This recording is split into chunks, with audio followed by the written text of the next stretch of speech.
Magandang araw sa inyong lahat. Welcome sa aking channel.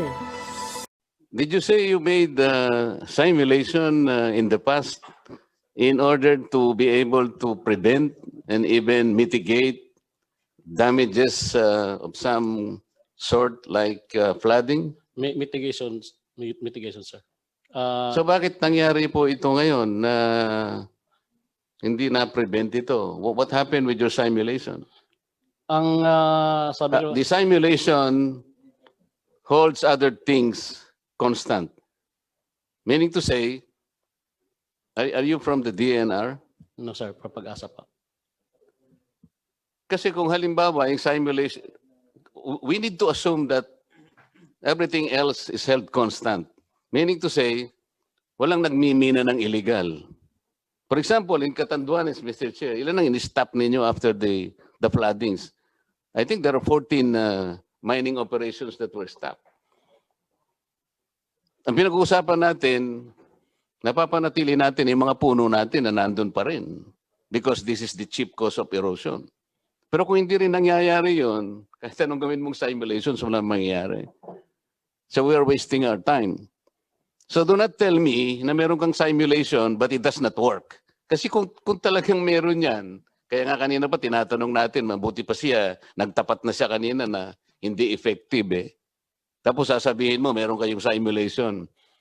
O sige, nasaan ang simulation mo ngayon? Why were you not able to let's say, warn the people, for example, in Central Luzon and Isabela, in Catanduanes and Bicol region, if those simulation exercises are really guides for you? What I mean, sir, sa simulation is hydrological simulations, not the one being done. Kanina pa tayo nag-uusap dito. I'm not talking about psychological simulation. We're talking of real phenomena here, Mr. Chair. Did you say you made simulation in the past in order to be able to prevent and even mitigate damages of some sort like flooding? Mitigation, sir. So bakit nangyari po ito ngayon na hindi na-prevent ito? What happened with your simulation? Ang sabi ko, The simulation holds other things constant. Meaning to say, are you from the DNR? no sir, Pag-asa pa. Kasi kung halimbawa yung simulation, we need to assume that everything else is held constant. Meaning to say, walang nagmimina ng illegal. For example, in Catanduanes, Mr. Chair, ilan ang in-stop ninyo after the floodings? I think there are 14 mining operations that were stopped. Ang pinag-uusapan natin, napapanatili natin yung mga puno natin na nandun pa rin because this is the chief cause of erosion. Pero kung hindi rin nangyayari yun, kahit anong gawin mong simulations, walang mangyayari. So we are wasting our time. So do not tell me na meron kang simulation but it does not work. Kasi kung talagang meron yan, kaya nga kanina pa tinatanong natin, mabuti pa siya, nagtapat na siya kanina na hindi effective eh. Tapos sasabihin mo, meron kayong simulation. O sige, nasaan ang simulation mo ngayon? Why were you not able to let's say, warn the people, for example, in Central Luzon and Isabela, in Catanduanes and Bicol region, if those simulation exercises are really guides for you? What I mean, sir, sa simulation is hydrological simulations, not the one being done. Kanina pa tayo nag-uusap dito. I'm not talking about psychological simulation. We're talking of real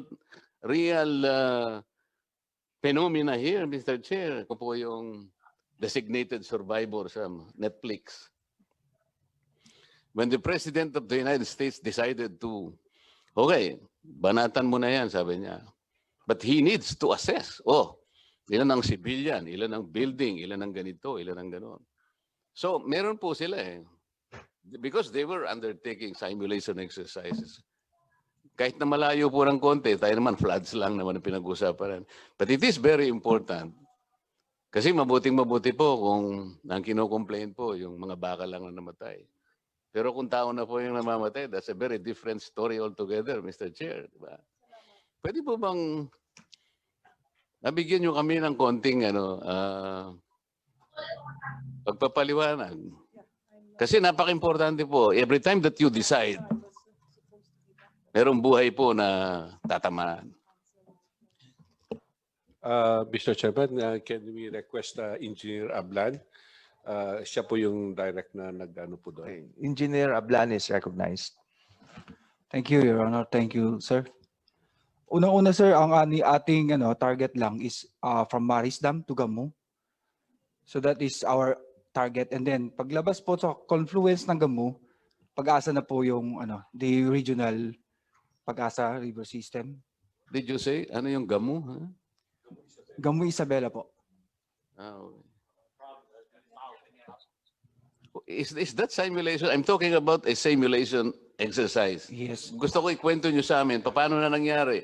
What Yes. are the factors that you take Yes, Your Honor. into account para lang makapag-simulate tayo? Yes, Your Honor. Ilan ang tatamaan for every, let's say, cubic meter of water that was released from a dam? Yes, Your Honor. Una-una,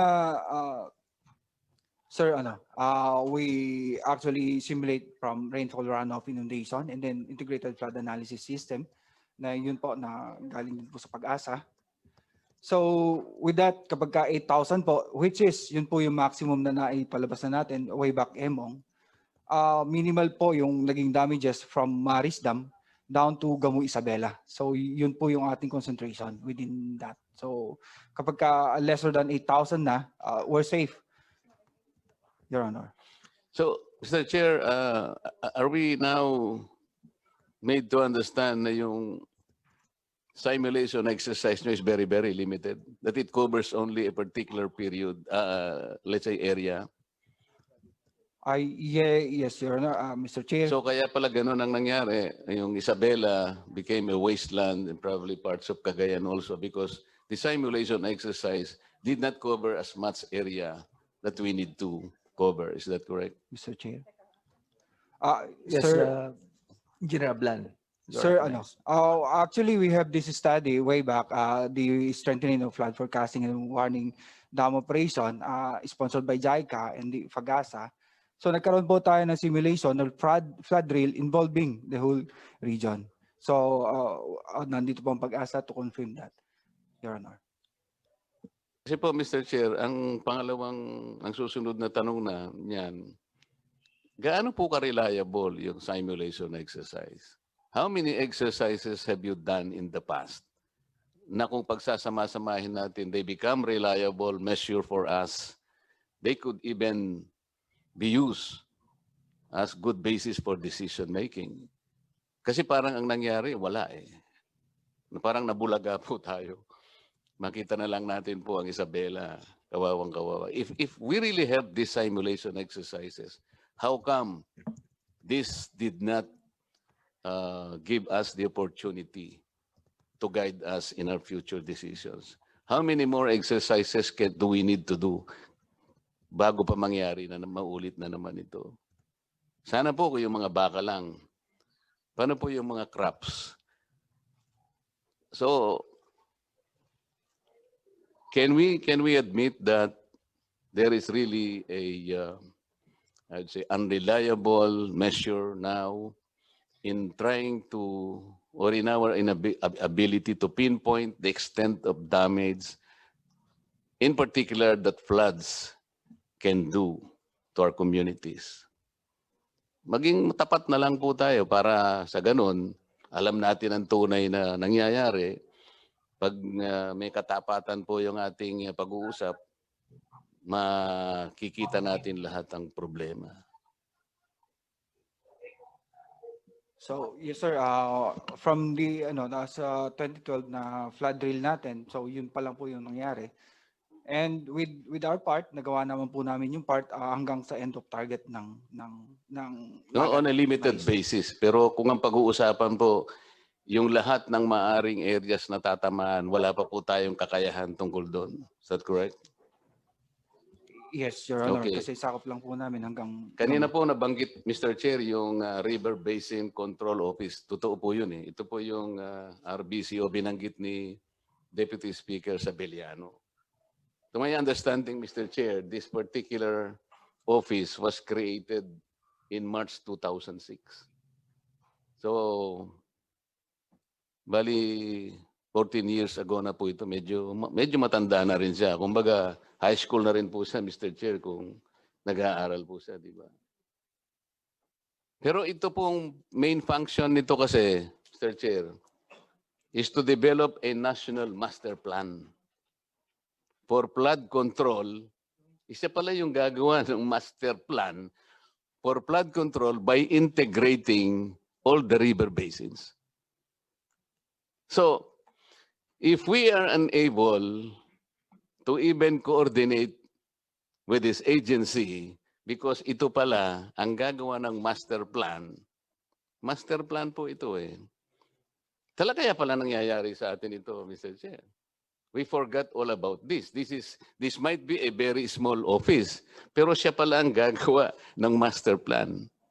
Without which, kahit na po anong gawin natin, hindi ninyo may integrate ang gagawin natin. I'm not questioning what let's say I have done on this or the Office of Civil Defense. Kaya lang po mukhang hindi na-integrate because nakalimutan po itong opisinang ito. 14 years ago, there has been an office. Kasi, ang dami pong river basins. Lahat po ng, maski ano pong region, may mga tributaries yan. Kung hindi naman po natin na ma-maximize, hindi naman naka-integrate po, talagang mawawala lahat ang ating gagawin. Sayang po yung. There is no national stride towards flood control sapagkat, well, sa ngayon po, I think, hindi naman na-invite pati yun, Mr. Chair. Do you know, are you familiar with Three Gorges Dam in China? Sir, Yes, sir, naririnig po. have you been there? No, sir. General Bisaya, nakapunta na po kayo sa this Three Gorges Dam. I believe spans the Yangtze River. Yes, sir. Yes, sir. In Hubei province in Yes, sir. China. Dalawa pong importante kasing function ito, Mr. Chair. The Three Gorges Dam is mainly for supplying half of mainland China's electricity requirement because it produces, I think, 22,500 megawatts. Second to that, yung pong flooding. Mr. Chair, itong Three Gorges Dam, na-postpone ang development nito eh, General Bisaya. Kasi maraming problema sa ang daming opposition. Sabi niya, how can you build a dam there? You will be displacing 1.9 million people living in about 1,500 communities, cities, and so and so. You will be destroying archaeological and architectural sites and so on and so forth. Ang dami pong opposition, kaya na-delay ng 40 years. Pero Mr. Chair, ito po ngayon ang nakasave sa kanila. Aside from the fact na kagaya ng Pantabangan Dam or Magat Dam, can you imagine supplying 22,500 megawatts? Tayo ata, Mr. Chair, 2,500 lang. Kukulang-kulang pa tayo. We're so unfortunate. Pag wala po tayong tubig, General Bisaya, sinisisi po natin ang Angat Dam. No? Pag sobrang man ng tubig natin, sinisiri natin ang Magat Dam. Kawawa po tayo. Eh. So, Mr. Chair,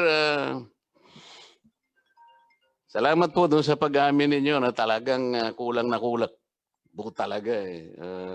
Siguro, pag-isipan nating mabuti, we will have to try to contact ito pong opisinang ito. I'm very sure na ginawa po ito dahil alam natin, Kapag hindi natin na-integrate ang river basins natin, this will become a very perennial problem for this country.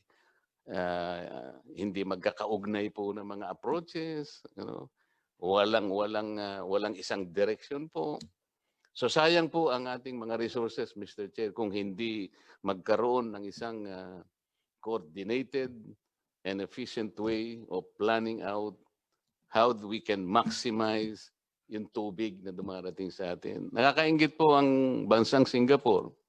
Lahat po ng ulan nila, lahat ng baha nila, nakukuha nila. And they even translate it into drinking water. Tayo po, mabilisan lang lalabas ng tubig, sasagasaan niyo tayo, masisira lahat ang ating pananim, buhay ng tao. Pero hindi natin na-maximize yung tubig.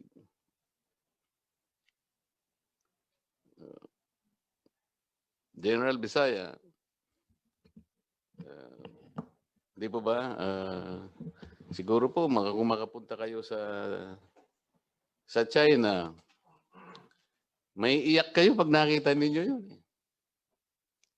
Palagi may isip mo na lang yung bansa mo, bakit kaya hindi kami magagawa na? Nag-trial and error pa po sila doon, General. Kasi nga, daming opposition. Merong magagaling din sa kanila na iba. Sabi niya, maliit na lang ang gawin natin. Nag-trial and error sila for so many years. Bago nila gawin talaga, sapagkat gusto nilang makasiguro, baka nga naman lalong malugso yung bansa nila. Pero it turned out to be a very good decision, Mr. Chair. Salamat po. Thank you, DS Marcoleta. Engineer Roy Badilla, Chief of Meteorology Division of Pag-asa, was raising his hand earlier. You are recognized. Thank you, Engineer. Mr. Chair. I just want to react on the first comments of Congressman Marcoleta. I also want to discuss more on Engineer Ablan's comments earlier. Yung pong kasing natitawag nilang GAMU, ito po yung confluence point ng Magat Dam, Magat River at saka yung Upper Cagayan River. So doon po sa confluence na yun, mayroon pong water level gauge kung saan nakikita natin yung paano mag-react yung tubig. Then after that, we have the next station is Tumawini. Ito po yung issue kanina doon sa mga baka. Then after that, yung Bunton in Tugigaraw. Then for the simulations, I think Engineer Ablan also has said that we have done simulations. I think it was with JICA or iCharm ang nagpa-train dito. So we have the simulation. That is why nakuha natin po yung ano natin, yung lag time from Magat Dam down to Tugigaraw, which is almost 24 hours ang lead time for our travel time ng tubig mula sa Magat Dam hanggang doon sa Bonton. So based doon, magpo-forecast na po natin yung baha kung kailan darating doon sa baba. Then doon po sa mga sabi natin na warnings, ang Pag-asa ay mayroon pong flood forecasting and warning center based doon sa Tugigaraw at yun po ay nag-cater doon sa Cagayan River Basin. So nag-issue po sila ng warnings. Ang first issuance po nila, flood advisory number 1, was issued this November 8, 2020, alas 5 po ng hapon. So lahat po ng issuance ng mga river basins namin, hindi lang sa Cagayan, buong Pilipinas po, ipinaparating po ito lagi sa Office of Civil Defense or lahat sa provincial government, sa lahat ng munisipyo na maapektuhan. Yun po ang dissemination namin through text or tinatawagan po yung aming mga kasamahan na hydrologist doon na naka-assign doon sa mga river centers na yun. Then for the simulations po sir, doon sa yung sinasabi natin na masasama natin yung damages, we have a project with, we call it risk assessment project, but only for Metro Manila. Doon po sa project na to, may kita natin based doon sa rainfall, masasimulate natin yung baha. Then from there, may kita natin kung abot saan yung tubig baha doon sa isang locality. Magkukompute natin kung magkano ang damage doon sa bahay. Magkukompute natin kung ilang tao ang apektado based doon sa census. ma-compute natin halos lahat po ng mga lugar doon. Basta ang kinocompute lang po doon sa building ay yung na fixture. Meaning, yung hindi po siya mabubuhat. Tulad ng mga cabinets, kung halimbawa bahay, pero yung kotse hindi po kasali. Yung basta yung hindi pwede mabuhat po, yung mga nakadikit sa walls, gano'n. Yung po, na-estimate po yung kung magkano per house. So yun po yung ginawa namin at we are actually hoping na ma-replicate natin sa ibang localities yun. Pero yun, medyo may price din kasi po yun. Thank you. Mr. Chair, I am confused. I'm supposed to stop my questioning, but did you say you made simulation in the past in order to be able to prevent and even mitigate damages of some sort like flooding? Mitigation, sir. So bakit nangyari po ito ngayon na hindi na-prevent ito? What happened with your simulation? Ang sabi ko, The simulation holds other things constant. Meaning to say, are you from the DNR? no sir, Pag-asa pa. Kasi kung halimbawa yung simulation, we need to assume that everything else is held constant. Meaning to say, walang nagmimina ng illegal. For example, in Catanduanes, Mr. Chair, ilan ang in-stop ninyo after the floodings? I think there are 14 mining operations that were stopped. Ang pinag-uusapan natin, napapanatili natin yung mga puno natin na nandun pa rin because this is the chief cause of erosion. Pero kung hindi rin nangyayari yun, kahit anong gawin mong simulations, walang mangyayari. So we are wasting our time. So do not tell me na meron kang simulation but it does not work. Kasi kung talagang meron yan, kaya nga kanina pa tinatanong natin, mabuti pa siya, nagtapat na siya kanina na hindi effective eh. Tapos sasabihin mo, meron kayong simulation.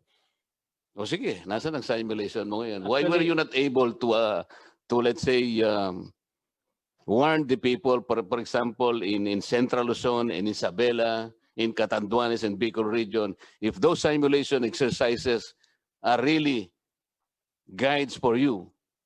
What I mean, sir, sa simulation is hydrological simulations, not the one being done. Kanina with ba tayo office of civil defense. nag-uusap dito? I'm not talking about psychological simulation. We're talking of real